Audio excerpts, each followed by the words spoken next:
কি বড় বড় কথা হয় না। চোরের মার বড় গলা, চোরের ছেলেরও বড় গলা।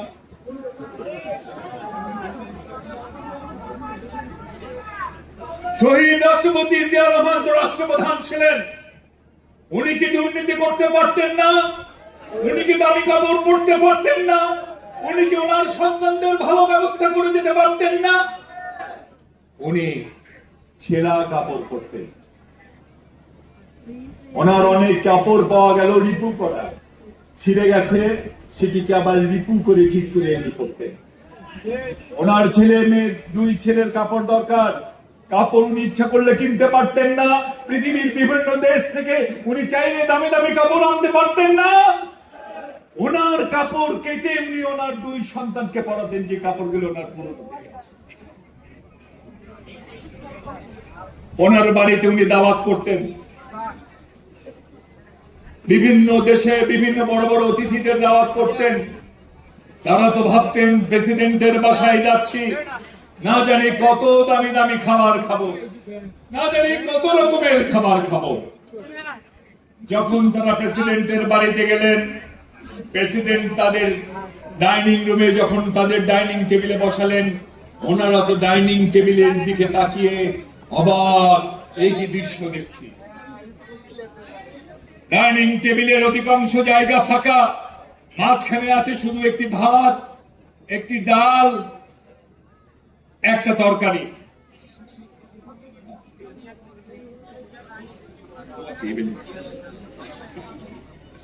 তখন অনেকে সাহস করে বলতেন, প্রেসিডেন্ট সাহেব, আমরা তো ভেবেছিলাম আপনার বাড়িতে না জানি কত রকমের খাবার খাবো, প্রেসিডেন্টের বাসা এসে দেখি এক দুই তরকারি। ঘটনা কি প্রেসিডেন্ট, মাননীয় প্রেসিডেন্ট, আমাদের একটু বলবেন? তখন জিয়া রহমান বলতেন, আরে সাহেব, এদেশের মানুষ মানুষের বমি খেয়েছে, খাবার খেতে পারে নাই, আমি কেবল তাদের মুখে এক বেলা খাবারের ব্যবস্থা করে দিতে পেরেছি। যেদিন আমি তাদের জন্য দুই তিন তরকারির ব্যবস্থা করতে পারবো, সেদিন আমি তাদের নেতা, সেদিন আমি দুই তিন তরকারি দিয়ে খাবার খাবো, এছাড়া আমি দুই তিন তরকারি দিয়ে খাবার খাবো না।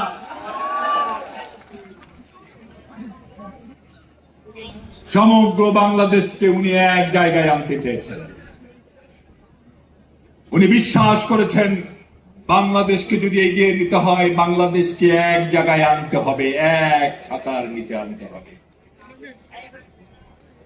আমি হিন্দু, আপনি মুসলমান, আমি খ্রিস্টান, আপনি বৌদ্ধ, তাতে কি হয়েছে?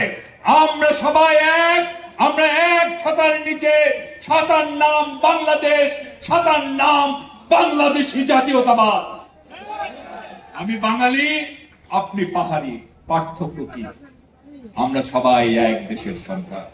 আমি বাঙালি, আপনি চাকমা, আপনি লারমা, সমস্যা কি? আমরা সবাই এক, সবাই এক, আমরা এক ছাতার নিচে।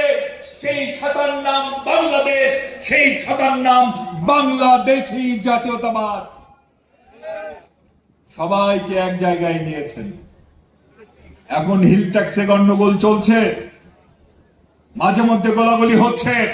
অপেক্ষা করুন, শহীদ জিয়ার সুযোগ্য সন্তান জনাব তারেক রহমানের হাতে যদি এই বাংলাদেশ পড়ে, একটা গুলি লাগবে না, একটা চুক্তি লাগবে না। বাঙালি, চাকমা, লারমা, পাহাড়ি, বাঙালি, হিন্দু, মুসলমান, বৌদ্ধ, খ্রিস্টান সব মিলে আবারও সেই এক বাংলাদেশ, যে বাংলাদেশ তৈরি করবেন শহীদ জিয়ার সুযোগ্য সন্তান জনাব তারেক রহমান।